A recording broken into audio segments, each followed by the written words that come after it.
Today's episode is presented by Lodestar, the fee experts.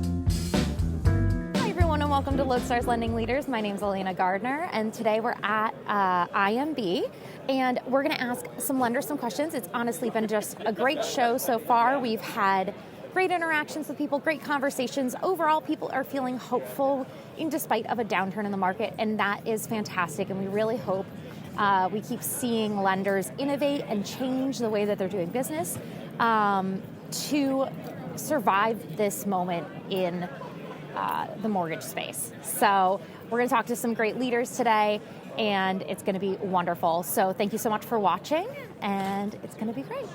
Question 1. Professionally, how do you view independence? So my title is brand ambassador. So for me, independence to me just means being able to show who I am and the way that I want to do it, right? So building up that brand is easy, I think, but other people struggle with it. And I just say embrace it. Embrace who you are, embrace the knowledge that you have, find that niche, find that area of expertise, and then own it and do it your own way. So I think for me, that's probably what independence means, because I'm putting my brand ambassador hat on. So we're going to go with that. Independence for me is really a key piece of owning, your business, your company, your organization, the group that you're part of, whatever.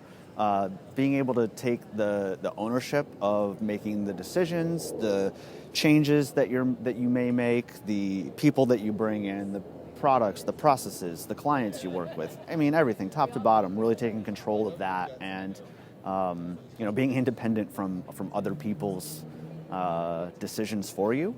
I think that's probably the biggest, to me, the independence part is just the ownership. The value of independence is the ability to do what you need to do in order to provide the best customer experience possible. I think often if you're not an independent, you are locked down on what you can and can't do, and an independent gets a whole lot more freedom to do what, again, is necessary to provide the customer what they need. Independence means the freedom to pursue your passions. When I started Lender Toolkit, I was working for a lender, and I wanted to be able to do things my way, create something unique, and it didn't really align with the priorities of the lender at the moment, so I created a new company. That's independence. Question 2. What is the biggest challenge facing the mortgage industry today? I don't know, there's a few, right? I think it's hard to pick one, but right now what I'm seeing is conversations, right? So I think our industry is struggling to take the data that they currently have and use that data to have meaningful conversations with people. And I don't know if that's a combination of coming out, off the pandemic and being things are so quick, you're not having as many conversations, and then moving into a market where conversations matter more than anything else. But it's having a significant amount of data, sitting on that data, and then knowing what to do with that data, and then having the confidence to pick up the phone or having the confidence to take that data, own it, and turn it around so that you can push your business forward. So honestly, the biggest challenge I'm seeing is conversations. People are just kind of struggling with where to start and how to do it. Figuring out the next generation of buyers. They are, probably the folks that are the Gen Zs, the folks that are in their 18 to 24 range, let's call it. They may not be the biggest group right now, but there's a good chance that there will be a lot of wealth transferred to that group over the next decade from grandparents, parents, things like that. They'll have a lot more buying power.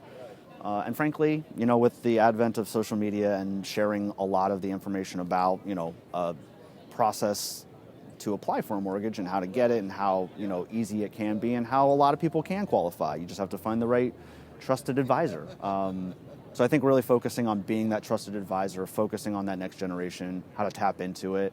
I mean, that's going to be the next big wave, I think, of folks that are in buying. I think we've heard it a lot from this conference, and that is just purely market share. Everybody's trying to get a smaller piece to that pie, and it's all going to come down to how you differentiate that customer experience compared to the next lender down the road. It's a commoditized industry, and so providing a difference in who you are and how you provide that value is what's most important. With volume shrinking, we're all fighting over the same pool of borrowers. There's less borrowers with a lot of lenders that are all hungry. Question 3. What is your key takeaway from the Independent Mortgage Bankers Conference? This conference, I've spent a lot of time meeting with a lot of my favorite vendors, a lot of vendors that are new. I've had a lot of really good, meaningful conversations, and I think my biggest takeaway has been collaboration is more important now than it was before. Finding finding efficiencies in processes, streamlining things, and doing that with really great collaborative partners is really, really, really important, especially in the market that we're in right now, where a lot of people are scaling back, so you're looking for these efficiencies. Whereas 20 and 21 were great years for a lot of people here, 22 has been far more challenging. 23 certainly will present its own challenges as well. But I think a lot of it is staying the course. That's what I've been seeing, is that, you know, there are folks that are still doom and gloom, but they're likely the folks that are trying to survive, you know, day to day. There's a lot of folks here at this conference that are thinking towards the future and using this time right now where production is low and using that to evaluate the processes they put in place, the, you know, technology that they use for their business. You know, now's the time to invest in those technology and creating new processes, making a smarter business. So there's a lot of folks here that are doing that. So it's honestly a lot of positive outlook, I'd say, on just the industry, and knowing that a lot of people are just, hey, it's cyclical, it'll come back around. This isn't the first time we've experienced a time like this. We'll all get through it. We just got to band together. I think it's the collaboration of a group of individuals that all have the same goals in this year and the same challenges as well, to be able to come out of this knowing that, number one, you're not alone, but also that others are dealing with the same kind of stuff, and we can learn together as we connect and discuss. Finding new and unique strategies that are completely different from what we've tried in the past. We've got new generations, millennials, Gen Z that are coming in. You have to market to them specifically and do things differently than you have before. Think outside the box. Thank you for listening to the Lodestar's Lending Leaders podcast. Please like, subscribe, and rate us 5 stars anywhere you get your podcasts. A special thank you to the Lodestar podcast production team, Jim Paolino, Tim Austin, and John Gardner.